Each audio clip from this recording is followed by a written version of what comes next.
Oi, gente. Eu estou aqui com Leonardo Sakamoto, jornalista, professor de jornalismo da PUC São Paulo e conselheiro do Fundo da ONU contra o Trabalho Escravo.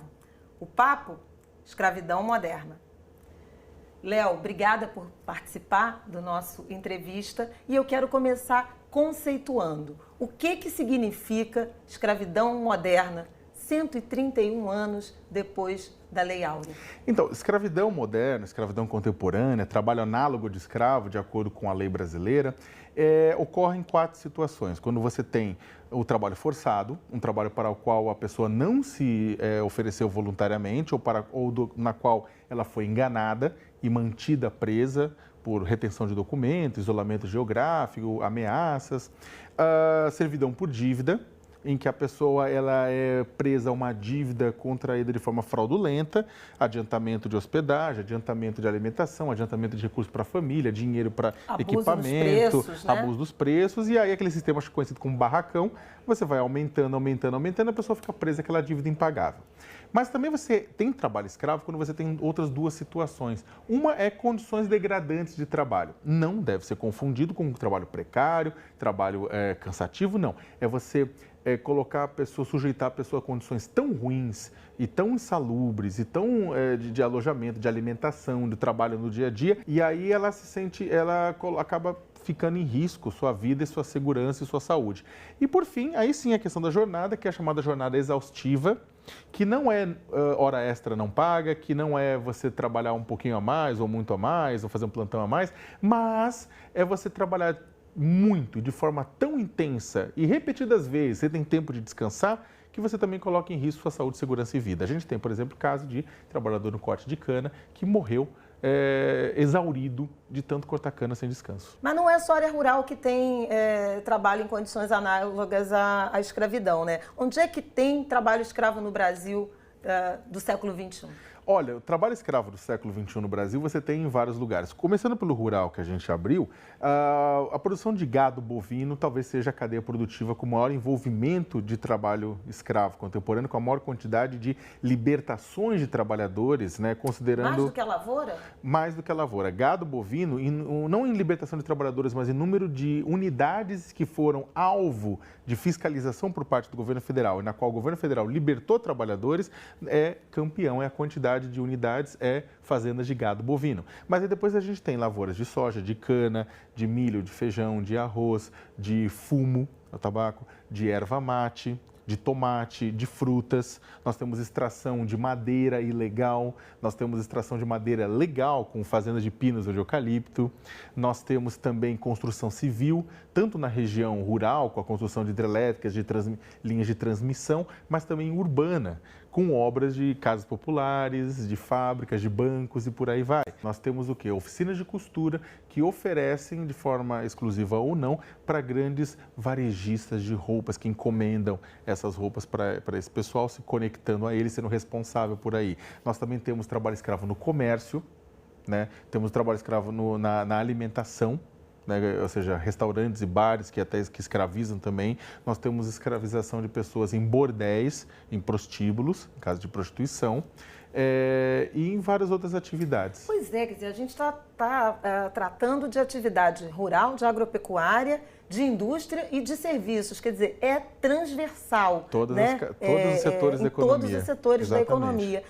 Há alguma região geográfica que concentra mais números de episódios de libertação de trabalhadores? A região da Amazônia Legal, que ela pega a região norte, um pedaço da centro-oeste, um pedaço da região nordeste, Maranhão, é a recordista de casos de trabalho análogo de escravo. O estado do Maranhão é, digamos, historicamente o principal fornecedor de mão de obra análoga de escravo. O Maranhão é um estado rico, muito rico em recursos naturais, em água, em clima. Ele está no Cerrado, ele está na Amazônia, ele está numa posição estratégica para o mundo, só que ao mesmo tempo, por conta de estar próximo de áreas de expansão agropecuária, Amazônia e Cerrado, os trabalhadores acabam sendo sugados para trabalhar nesses lugares. Tem uma correlação também com a formação, com a escolaridade da mão de obra, o tanto que esses trabalhadores são não instruídos e de baixíssima renda? A baixa formação educacional, ela tem uma relação muito grande.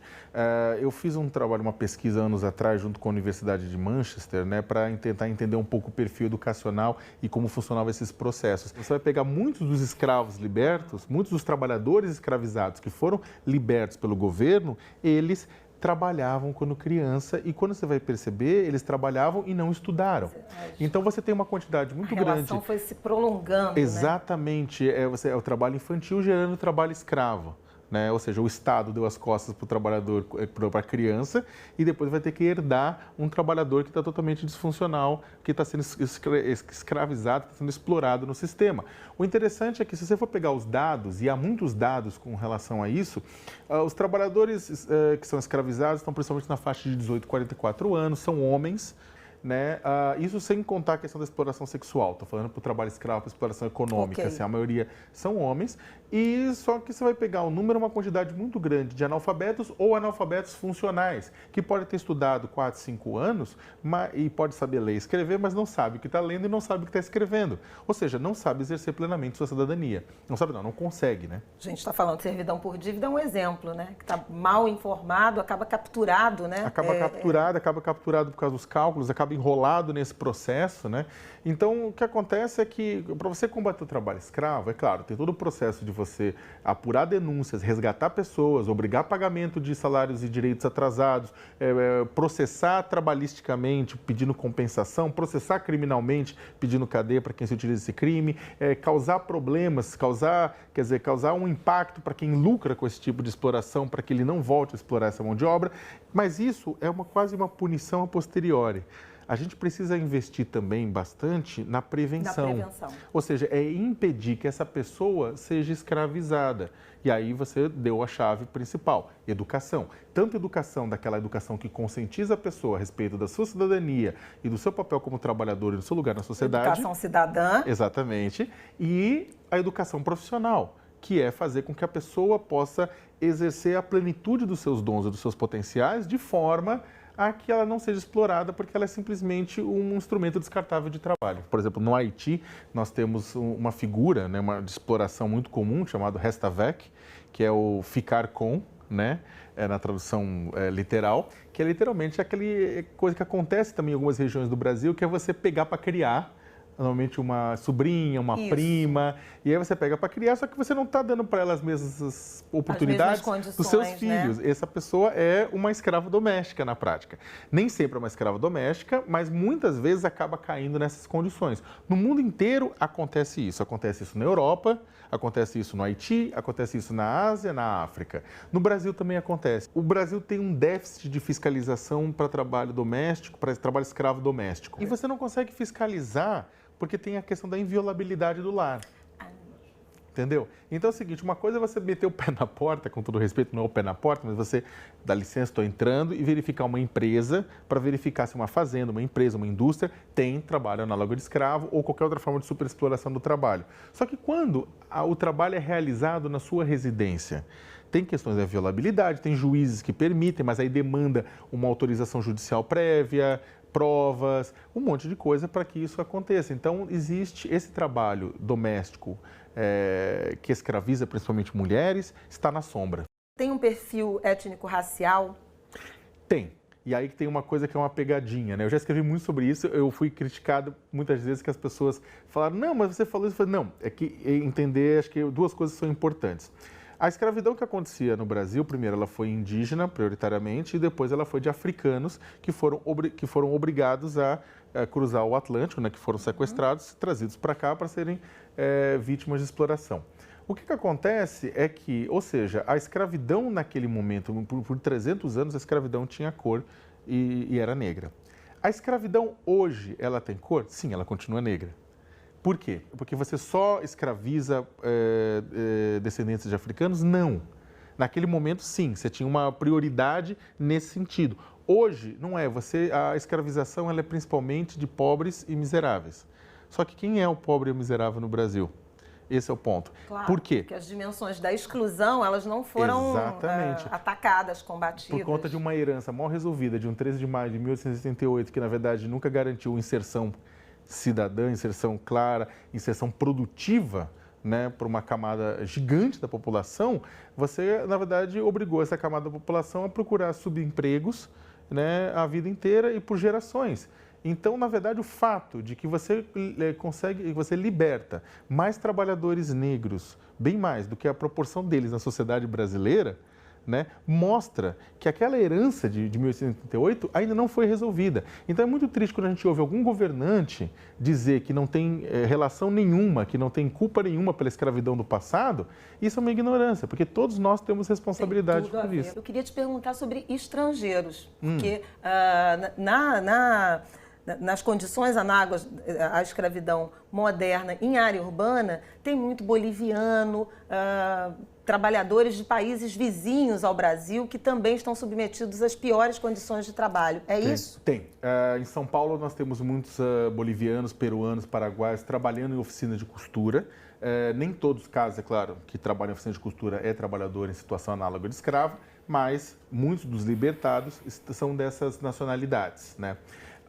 E é claro que é aquela coisa, quando você estabelece uma comunidade que já trabalha em determinado setor econômico no Brasil, essa comunidade começa a chamar outros dos seus em outro país. Então, traz um primo, traz uma tia, traz o conhecido, o que não significa que eles não vão ser explorados e não vão ser muitas vezes escravizados. Vão.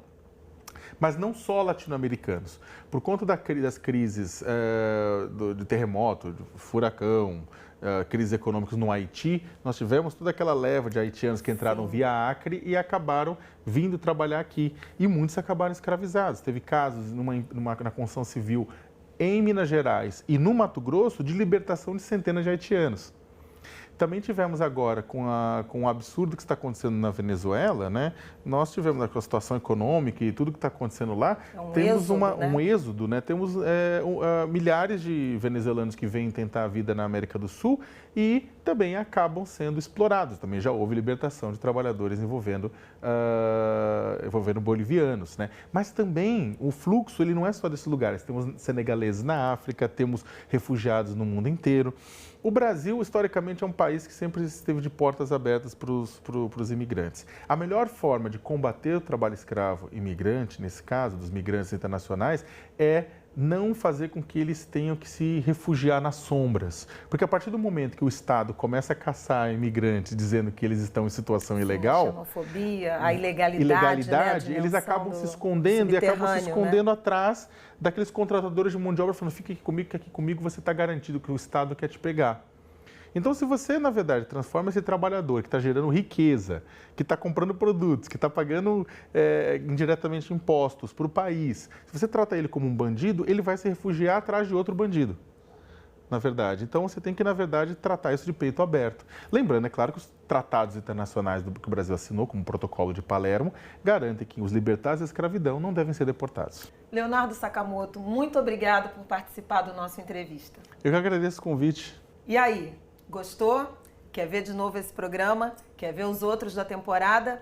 Futura Play. Até a próxima!